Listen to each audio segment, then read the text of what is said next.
Gavana ma Migori Migosi Okoth Obado sani koro ose bende ting'o wang'e ka owacho ni nitiere nok mar nyithindo manyiri ma bende sani koro puonjre e sikunde ma pacho kaendi.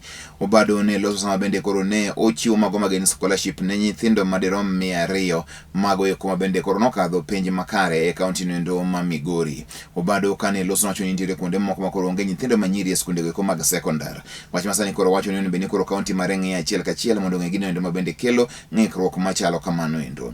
Ne olero ni kuom sani ndiko kadho kuom mano endo bende en governors bursary, governors scholarship. Kaunti no ma Migori osekonyo jogo eko magende gi jopuonjre mang'eny ahinya e yore go eko mag neno ni koro gi yudo mago mag tiegruok mantiere kare. E seche go eko medo ni koro timbe moko manitiere mamono kata machach mago eko mag chike machon masani koro duoko ratiro mag jogo eko manyiri chien be sani ndiko koro ikedo godo e kaunti no endo e yor no endo ma owinjore. The girl child education.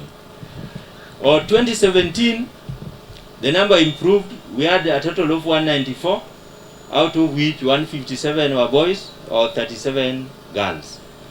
Or 2018, we met our target of 200 students.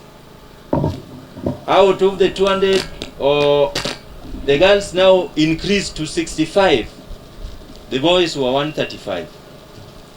Then 2019, the girls dropped kidogo, 61, boys 139, total was 200.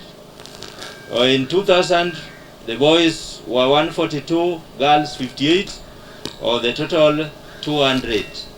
Team walked around, but got disappointed because in some wards, they didn't get a deserving girl.